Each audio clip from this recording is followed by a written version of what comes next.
Madam sir টাকাটা তুই কি বললাম আমি বুঝতে পারিনি, কথাটা আবার বলতো। মানে কইতেছিলাম কি এতক্ষণ ধরে তো আপনার করে ঘুরাইলাম, তাই রিক্সা ভাড়াটা দিবেন না? আমার একটু তাড়াতাড়ি বাসায় যেতে হইব।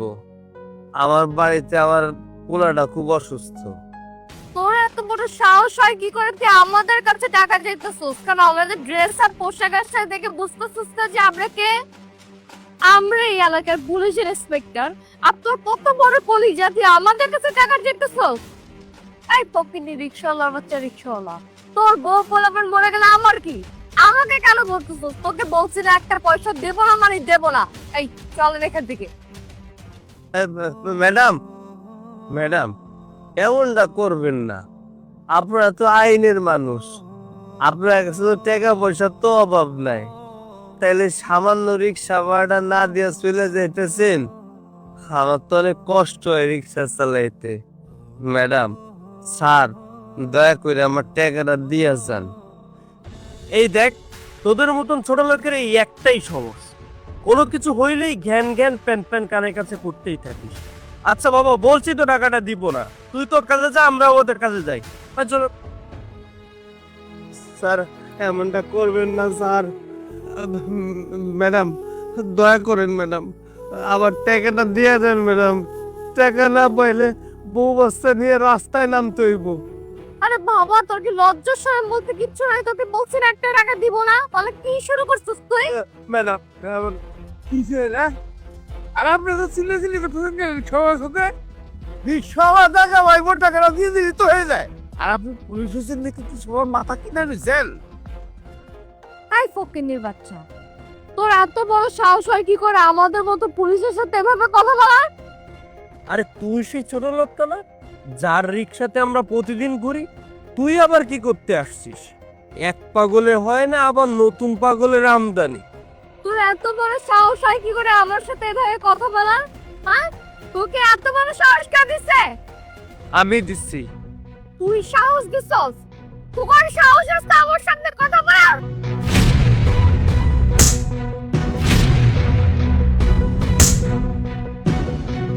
এই ফকিন্নির বাচ্চা, তোর এত বড় সাহস, তুই আমার গায়ে হাত তুলছস? এদিকে কোথা থেকে আসছস? আমার পরিচয় জানতে চান?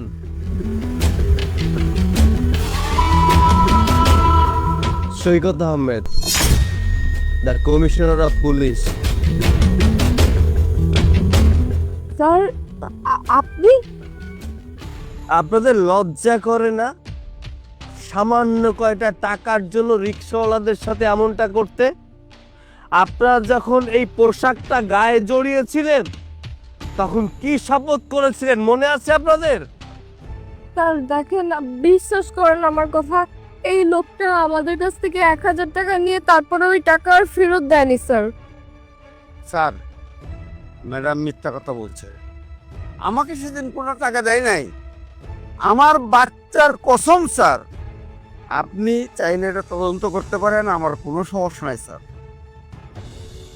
এর সত্যতা যদি আমি যাচাই করি তাহলে কিন্তু আপনাদের চাকরি নাও থাকতে পারে। কি সত্যতা যাচাই করব? স্যার আমি মিথ্যা কথা বলতেছি স্যার। স্যার প্লিজ স্যার, আপনি প্লিজ আমাদেরকে সাসপেন্ড করবেন না স্যার। আমরা চাকরি থেকে বেরোলে কি করবো স্যার? আমাদের তো কিছু করার থাকবে না। পুলিশ ডিপার্টমেন্টের দায়িত্ব বোঝেন? পুলিশ মানে হচ্ছে জনগণের বন্ধু, জনগণের রক্ষক। আর আপনারা আপনারা গরিবের ভক্ষক হয়ে গেছেন। আপনাদেরকে বেতন দেওয়া হয় না? সরকার থেকে আপনাদেরকে 20 থেকে 25,000 টাকার উপরে বেতন দেওয়া হয়। তাহলে কেন কেন গরিবের সামান্য 100-200 টাকা মেরে দিতে হবে? কম পড়ে যাবে অনেক। আপনাদের কাছে হয়তো 100-200 টাকা কোনো টাকা না, কিন্তু এই গরিব মানুষের কাছে 100-200 টাকা অনেক টাকা। এই টাকা দিয়ে তারা সংসার চালায়, বউ বাচ্চা চালায়। আপনাদের মতো কিছু সংখ্যক দুর্নীতিগ্রস্ত পুলিশ অফিসারদের জন্য এই পুলিশ ডিপার্টমেন্টের বদনাম হয়। সো আপনাদের মতো এই দুর্নীতিগ্রস্ত অফিসার আমাদের ডিপার্টমেন্টে কোনো প্রয়োজন নেই। অন্যায় যেহেতু আপনারা করেছেন শাস্তি আপনাদের ভোগ করতে হবে। আপনাদেরকে এই মুহূর্তে সাসপেন্ড করা হলো। You both are suspended now. Sir আমাদের মস্ত বড় ভুল হয়ে গিয়েছে স্যার, এই ধরনের অন্যায় আমরা আর কখনো করব না স্যার, প্লিজ আমাদের ক্ষমা করে দেন। স্যার ওনাদেরকে এত বড় শাস্তি দিবেন না, আর মানুষ মাত্রই তো স্যার ভুল পায়। দেখলেন, যে মানুষটার উপর আপনারা অবিচার করেছিলেন, অত্যাচার করেছিলেন, তাকে ঠকিয়েছিলেন, সেই মানুষটাই আপনাদের হয়ে আমার কাছে ক্ষমা চাচ্ছে, অনুরোধ করছে। লজ্জা করে না আপনাদের? এই মানুষটা দেখুন না, সারাটা দিন রিক্সা চালিয়ে যে কয় টাকা ইনকাম করে তাই দিয়ে তার সংসার চালায়। এই মানুষটার দোষ কোথায়? আমি এই মানুষটার দোষ খুঁজে পাচ্ছি না। শুনুন, আপনি যদি কারো 10 টাকা মেরে খান, তাহলে প্রস্তুত থাকুন, আপনার 10,000 টাকা কোথা থেকে নেমে যাবে আপনি নিজেও বুঝতে পারবেন না। আমি আমার কথার বদল করতে পারবো না, যেহেতু একবার বলে দিয়েছি যে আপনাদেরকে সাসপেন্ড করা হয়েছে, সেহেতু আমার ডিসিশন আমি চেঞ্জ করতে পারবো না। যাই হোক, আগামীকাল এসে আপনাদের ড্রেসগুলো থানায় জমা দিয়ে যাবেন। আপনারা আসতে পারেন।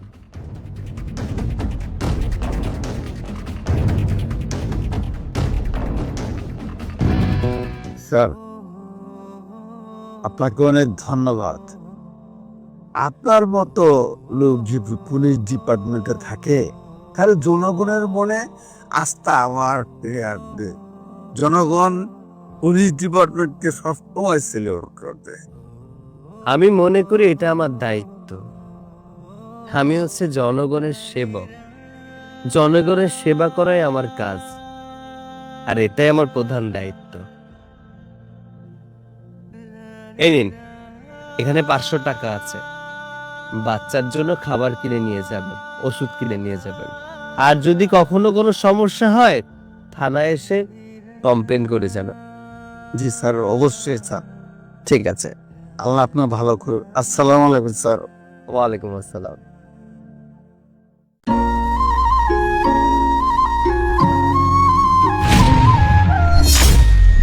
এই এই তুই এটা কি করলি? তুই আমার মুখে কালি লাগিয়ে দিলি। আপনি জানিস এটা কত কোটি টাকার প্রজেক্ট? তুই আমার প্রজেক্টের ফাইলগুলো নিচে ফেলে দিলি। ম্যাডাম, আমি তো ইচ্ছের আপনার মহিকালি লাগাইনি। এই আপনিও আসতেছেন, আমিও ঘুরেছি, আপনার মহিকালি লেগে গেছে। আর তাছাড়া আর কত কোটি টাকার ফাইল আপনার নিচে পড়ে গেছে যে আপনি আমার সাথে এইভাবে কথা করছেন? এই প্রজেক্ট আমার নাম, আবার বস আমাকে এই প্রজেক্টটা দিয়েছে। 2 কোটি টাকার প্রজেক্ট। এই তুই কি বুঝবি 2 কোটি টাকার প্রজেক্ট কি? এমন ভাবে কোটি টাকার কথা বলছিস, মনে হচ্ছে কত বড় কোটিপতি। তোর চেহারা দেখে মনে হচ্ছে মাসে 15-20 হাজার টাকাও তুই চোখে দেখিস না। এই দেন ম্যাডাম, আমি কত কোটিটা সই দেইছি বা দেইনি এটা আপনারা করতে চাচ্ছি। আপনি যে কাজে যাচ্ছেন আপনি যান। ওর কথা শুনছিস? ও টাকার কথা এমন ভাবে বলতেছে মনে হইতেছে ওর কাছে 2-4 কোটি টাকা কিছুই না। এই তোর কি আমাকে বোকা মনে হয়? তোকে দেখে আমি ঠিকই বুঝতে পারছি নিচে তো কোদাল রাখা, হয়তো বা জমিতে কাজ করে খাস, আর তা না হলে মেকানিকের কাজ করিস। আবার বড় বড় কথা বলতেছিস। এত টাকা তুই কোথা থেকে ইনকাম করবি? How funny. এই যে ম্যাডাম শুনেন, আমি মেকানিক হই আর কৃষক হই, এইটা আপনারা আমি করতে চাচ্ছি। 2-4 কোটি টাকা আমার কাছে তেমন কোনো ব্যাপার না, বুঝতে পারিছেন? আচ্ছা, এই যে আমার লুঙ্গি গামছা পরা দেখতেছেন, কি মনে রিছেন আমার কাছে কোনো টাকা পয়সা নেই, আমি গরিব ভিখারি? এই যে শোনেন ম্যাডাম, আমার যে কি পরিমাণ জমি আছে আমার নিজের হিসেব নেই। কয়েকশো বিঘে জমি আছে আমার। আপনার 10 প্রজন্ম যদি সারা জীবন বসে খায়, তাও আমার জমির ফসলাদি শেষ করতে পারবে না। তোকে আমরা দেখেই বুঝেছি তুই আস্ত বড় একটা চাপাবাজ। তুই সারা জীবনে 10-12 লক্ষ টাকার বেশি ইনকামও করতে পারবি না, আর ভাব নিচ্ছিস কোটিপতির। আরে ধুর, ওর সাথে তুমি এত কথা কেন বলতেছো? দেখো তো আমার ফেসটাতে কাল লাগিয়ে কি অবস্থা করছে। এই এই, তুই আমার চোখের সামনে থেকে যা, আমার চোখের সামনে থেকে তুই এক্ষুনি চলে যা, অসহ্য লাগতেছে। ও এখান থেকে যাবে না, আমরা এখান থেকে চলে যাবো, চলো।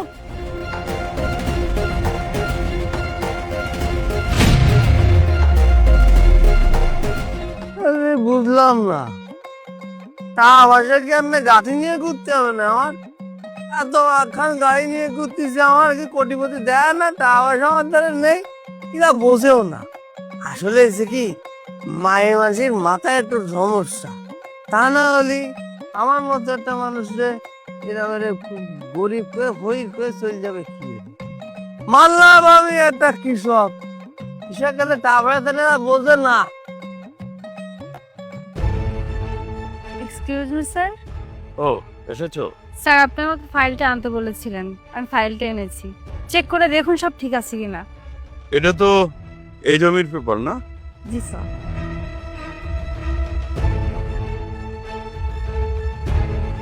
এই কাগজে তো এখনো জমির অনারের সাইন হয়নি, আর সাইন না হলে তো আমরা প্রজেক্টে কাজ করতে পারবো না। স্যার উনি এসে সাইন করলেই তো আমাদের প্রজেক্টটা চালু হয়ে যাবে, তাই না? কিন্তু আমাদের ওই যে 10%-এর যে ব্যাপারটা, ওটা আপনার মাথায় আছে তো? হ্যাঁ হ্যাঁ, আমার মনে আছে, মনে থাকবে না কেন? আচ্ছা, ওই স্কুলের পিছনের ওই জমিটার কি অবস্থা? স্যার ওইটা নিয়ে আপনি একদমই চিন্তা করবেন না, আমি ক্লায়েন্টদের সাথে কথা বলে রেখেছি, ওরা রাজি হলে পেপারস গুলো রেডি করে রাখবো। শোনো, সব কাজ মনোযোগ দিয়ে করতে হয়, তাহলে সফলতা ঠিকই আসে। এই সাইনটা তোমাদের আগেই করানো উচিত ছিল, অনেক দিন ধরে তোমরা এই সাইনটা করাতে পারো, আর আমি বুঝতে পেরেছিলাম তোমাদের দ্বারা এটা সম্ভব না। এই জন্য আমি জমির মালিকের সাথে আমি নিজেই কথা বলেছি, উনি কিছুক্ষণের মধ্যে চলে আসবে, আসলে ওনার কাছ থেকে আমি সাইনটা করিয়ে নিই। ঠিক আছে?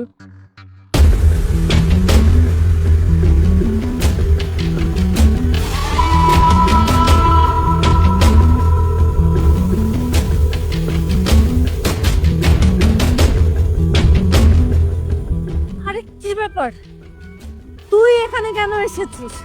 আগে তো সকালবেলায় তুই আমার কোটি টাকার প্রজেক্টের ফাইলটা ফেলে দিলি, আর এখন আবার তোর এই খ্যাপমার কাছে হেরা নিয়ে আমার চোখের সামনে চলে এলি। তুই কি জানিস এখানে কি হচ্ছে? এখানে কোটি টাকার ডিলের সাইন নিয়ে কথা হচ্ছে। আজকে এখানে দাঁড়িয়ে থাক, দাঁড়িয়ে থেকে দেখ কিভাবে কোটি টাকার প্রজেক্টে সাইন করাতে হয়। আচ্ছা, এই যে জমিটা দেয়া যাচ্ছে, এই জমি ডিলের ব্যাপারে তুমি এই জায়গায় দাঁড়ায় আছো? হ্যাঁ, ডিল হবে। কিরে, জমি দেখে কি মাথা ঘুরে গেছে? এরকম জমি যদি তোর কাছে থাকতো তাহলে কতই না ভালো হতো, মনে মনে এটাই ভাবছিস তাই না? কিন্তু তোর বাপ দাদা 14 গোষ্ঠীও কোনোদিনও এত জমি একসঙ্গে চোখে দেখেনি। থামো, তোমরা কাকে কি বলছো? তোমরা ওনাকে চেনো? স্যার, সরি স্যার, আসলে স্যার আমি আপনাকে ফোন করেছিলাম আপনার একটা সাইনের জন্য। আপনার সাইনটা ছাড়া স্যার আমরা কাজ শুরু করতে পারছি না। স্যার আপনি কি বলতেছেন? এই কৃষকটা স্যার, ওনার সাইন প্রয়োজন? একদম চুপ, এই জমির মালিক উনি। উনি যদি এখানে সাইন না করে তাহলে আমরা ফ্ল্যাটটা তৈরি করতে পারবো না। আরে স্যার আপনার কি মাথা খারাপ হয়ে গেছে নাকি? এরকম একটা ফকিন্নি কৃষকের জমি এটা হতে পারে না। আচ্ছা নাজিম সাহেব, আপনি আমার এই জায়গায় আসতে কইছেন কেন সেটা কোন? স্যার প্লিজ স্যার, সাইনটা করে দেন স্যার। এই শোনেন নাজিম সাহেব, আমি আপনার এই প্রজেক্টের ফাইলে সাইন করব না।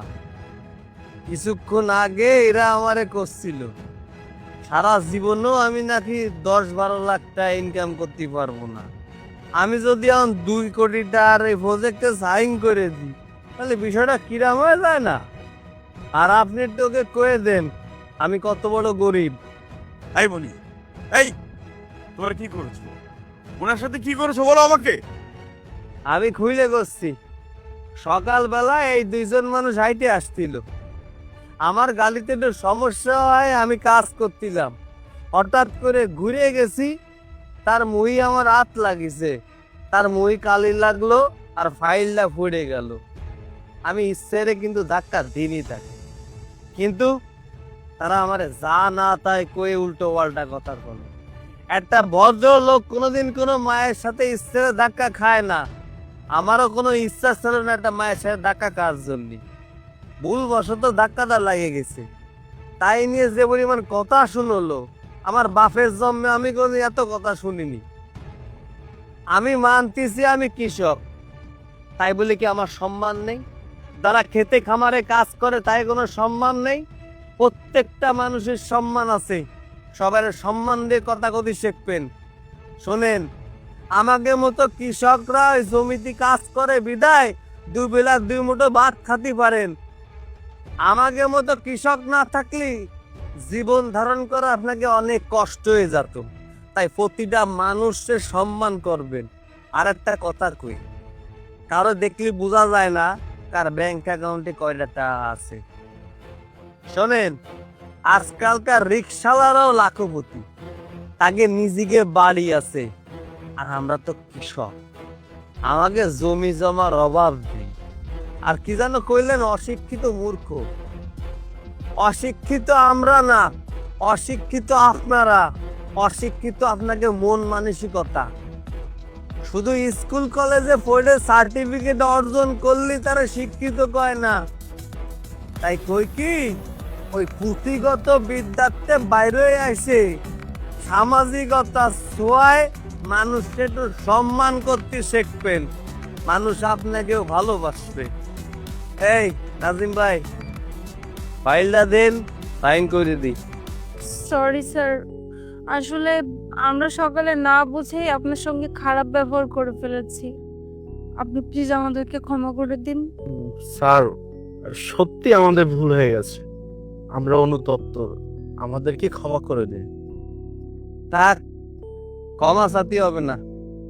নিজের কাজে সম্মান করবেন, মানুষের কাজে সম্মান করবেন, দেখবেন মানুষ আপনারও সম্মান করবে। ফাইলটা দেন, সাইন করে দিই।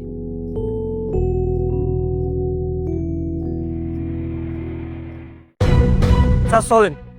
আরে দাঁড়াও, অনেক বড় একটা ঝামেলা হয়ে গেছে।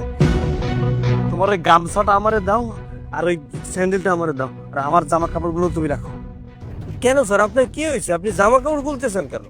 আরে আমারে বলার সুযোগ দাও। এই জামা কাপড়গুলো আমার জীবনের সবচেয়ে বড় কাল হয়ে দাঁড়িয়েছে। আপনার তো কোনো কিছুর অভাব নেই, এত টাকা পয়সা। আপনার জীবনের যদি ঝুঁকি হয়ে থাকে তাহলে সিকিউরিটিরা জানান, তারা ব্যবস্থা নেবে। আরে আমি আগে যেটা বলছি সেটা করো। গাড়ি থেকে লুঙ্গি আছে? স্যার আছে, দিচ্ছি।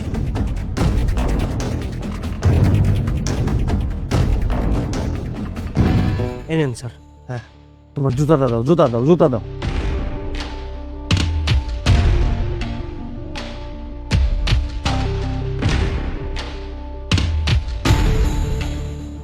শোনো, একটা মেয়ে আমাকে খুঁজতে আসবে। ওই মেয়েটা যেন কোনোভাবে জানতে না পারে যে আমার টাকা পয়সা ধন দৌলত কোনো কিছু আছে। ও যেন বুঝতে পারে আমি একজন টোকাই, আমি টোকাই সেজে থাকবো। ওকে কোনো কিছু বলার দরকার নেই। ঠিক আছে স্যার, কি যে করেন আপনি কিছু বুঝি না। আমি এখন যাচ্ছি।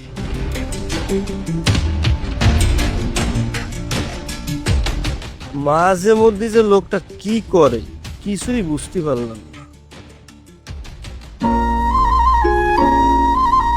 কি ব্যাপার মনি, তোমরা এখানে কি করো? আমরা এখানে কি করছি সেটা তোমাকে পরে বলছি। তার আগে তুমি আমাকে এটা বলো, তোমার শরীরের অবস্থা এরকম কেন? তোমার গায়ে এমন ফকিরনিদের মতো পোশাক কেন? তুমি তো আমাকে বলছিলে তোমার অনেক বড় বিজনেস আছে, বাড়ি আছে, গাড়ি আছে, তাহলে তুমি এরকম টোকাইদের মতো পোশাক পরে আছো কেন? তার মানে এতদিন তুমি আমাকে মিথ্যে বলেছিলে? আসলে মনে হয়েছে কি, তুমি যেটাকে আমার বাড়ি ভেবেছো ওটা আমার বাড়ি না। আর তাছাড়া তোমার সাথে আমার রিলেশন হয়েছে মাত্র 3 মাস। এই 3 মাসের মধ্যে তোমাকে এত কিছু খুলে বলার সময়ও হয়নি। কি রে মনি, তুই এই টোকাইয়ের সাথে রিলেশন করিস? তুই কেন আমার সঙ্গে মিথ্যা কথা বলছিস? আমি যদি জানতাম যে তুই সামান্য একটা টোকাই, তাহলে কোনোদিনও আমি তোর সঙ্গে রিলেশন করতাম না। মনি, যা হওয়ার তো হয়ে গেছে। আর তাছাড়া চাইলেই তো আমরা এখন ব্রেকআপ করে ফেলতে পারি না। শোনো, তোমাকে আমি যে কোনো ভাবেই হোক সুখে রাখবো, তুমি আমাকে ছেড়ে যেও না। তুই কি করে ভাবলি তোর মতো একটা টোকাইয়ের সঙ্গে আমি সুখে থাকবো? আমি কোনোদিনও তোর সঙ্গে সুখে থাকবো না। তুই আমার সঙ্গে চিটারি করেছিস, আমার সঙ্গে গাদ্দারি করেছিস, তোর নামে আমি মামলা দেবো, তোকে আমি জেলের ভাত খাওয়াবো। মনি, তুমি এসব কি বলছো? তুমি যদি আমাকে জেল খাটাও তাহলে তো লোকজন বলবে যে তোমার স্বামী একজন জেল খাটা আসামি। কি বললি তুই? স্বামী? তার মানে তুই এখনো আমাকে বিয়ে করার স্বপ্ন দেখছিস, তাই না? এসব স্বপ্ন দেখা বন্ধ কর। তোর মতো টোকাইকে আমি কোনোদিনও বিয়ে করব না। এই তুই আমাকে কিভাবে বিয়ে করবি? হ্যাঁ, 200-300 টাকা তোর ইনকাম আছে সারাদিনে, 200-300 টাকাও তোর ইনকাম নেই। শোন, তোর আর আমার পজিশন এক না, সো এসব স্বপ্ন দেখা বাদ দিয়ে দে। প্লিজ মনি, তুমি আমাকে ছেড়ে যেও না। দেখো, আমি তোমাকে অনেক ভালোবাসি, তোমাকে আমি সুখে রাখার জন্য সবকিছু করতে পারি। এ কি অবস্থা আপনার? আপনি এরকম টোকার বেশ ধরেছেন কেন? আপনাকে তো অদ্ভুত লাগতেছে। এই যে শোনেন, ও টোকাইয়ের ভেষ ধরে নেই, ও সত্যি একটা টোকাই। এই, আপনি কাকে কি বলছেন? আপনি জানেন উনি কে? উনি হচ্ছে সৈকত চৌধুরী, এই শহরে একজন বড় ব্যবসায়ী। ওনার 1000টা বিজনেস আছে। আর কাকে কি বলছেন? উনি টোকা হতে যাবে কেন? আমি না বুঝতে পারতেছি না, মানে আপনারা সবাই মিলে কি আমার সঙ্গে মজা করতেছেন? এসব কি হচ্ছে? তুমি বলতেছো তুমি টোকাই, তুমি এর আগে বলছো তোমার অনেক বড় ব্যবসা আছে, আর উনি এসে এখন আবার তোমাকে বলছো তুমি নাকি এই শহরের সব থেকে বড় বিজনেসম্যান। মানে আমি কার কথা বিশ্বাস করবো? কি হচ্ছে আমাকে একটু বলবা? আসলে আমি তোমার একটা ছোট্ট পরীক্ষা নিলাম। আমি দেখতে চেয়েছিলাম তুমি আমাকে কতটা ভালোবাসো, বাট আফসোস তুমি তো আমাকে কখনো ভালোই বাসোনি। তুমি ভালোবেসেছো আমার টাকাকে। যখনই দেখতে পেলে আমার কাছে কোনো টাকা নেই, তখনই তোমার আসল রূপটা দেখিয়ে দিলে। শোনো, তোমার এই মুখটা আমার দেখতে ইচ্ছা করছে না। যাও, তুমি আমার সামনে থেকে চলে যাও। সৈকত, সৈকত, প্লিজ তুমি আমাকে মাফ করে দাও, আমি বুঝতে পারিনি। তুমি আমাকে বিয়ে করে নাও, দেখবে যে আমি তোমার লাইফ পুরো চেঞ্জ করে দেবো। আমি তোমাকে অনেক সুখে রাখবো, আমরা দুজনে অনেক ভালো থাকবো। তুমি যেটা চেয়েছিলে সেটা হচ্ছে লাক্সারি লাইফ। আমার সাথে বিয়ে হলে তুমি ঠিক সেটাই পেতে। তবে আমি তোমাকে বিয়ে করলে আমার পুরো জিন্দেগিটাই নষ্ট করে ফেলতাম, আর আমার জীবনটাই শেষ হয়ে যেত। বাস তুমি একটা লোভী মেয়ে, আর কোনো লোভী মেয়েকে কোনো মানুষ বিয়ে করলে তার জীবনটা শেষ হয়ে যায়। ভাগ্য ভালো আমি তোমাকে পরীক্ষা করেছিলাম। যদি পরীক্ষা না করতাম তাহলে সারা জীবন আমাকে পস্তাতে হতো। তবে একটা কথা বলি শোনো, ভালোবাসাটা না একটা পবিত্র জিনিস, যেটা একজনের সাথে একজনের হয়ে যায়। ভালোবাসা কখনো জোর করে করা যায় না। টাকা দেখে কোনোদিন ভালোবাসতে সেই ভালোবাসা বেশি দিন টেকে না। সম্পর্কটা হয় মন থেকে। কাউকে মন থেকে ভালোবেসে দেখো, দেখবে তখন সে টোকাই নাকি টাকার মালিক সেটা দেখতে ইচ্ছা করবে না। তখন শুধু ভালোবাসতে মন চাইবে, মনে চাইবে সারাটা জীবন তার সাথে থাকবে। বাট আফসোস, আমি সেই ভালোবাসাটা পেলাম না। আমি ভুল মানুষের প্রেমে পড়েছিলাম, ভুল মানুষকে নিয়ে সারাটা জীবন কাটাতে চেয়েছিলাম। সেই ভুলের মাসুলটা আমাকে নিতে হবে। প্লিজ তুমি এসব কথা বলো না, আমি তোমাকে প্রচন্ড ভালোবাসি। তুমি আমাকে বলো, একটা শিক্ষিত মেয়ের সঙ্গে একটা টোকাইয়ের রিলেশন, সংসার, এগুলো কি যায়? আমি আমার মাথায় না কাজ করতেছিল না, আমি কি বলে ফেলছি। আমাকে একটা সুযোগ দাও প্লিজ, আমাকে মাফ করো। ক্ষমা করবো তাও তোমাকে? আর তুমি আমার কাছে ক্ষমা চাচ্ছ কেন? শোনো, ক্ষমা তাকেই করা যায় যে ভুল করে, কিন্তু যে বেঈমানি করে তাকে কখনো ক্ষমা করা যায় না। আর তুমি তো বেঈমান প্রতারক, আর কোনো বেঈমান প্রতারক নিয়ে আমি সংসার করতে পারবো না। আজকের পর থেকে তোমার এই মুখটা কোনোদিন আমার সামনে দেখাবে না। আসছি, ভালো থেকো। সৈকত, সৈকত, আমার কথাটা শোনো।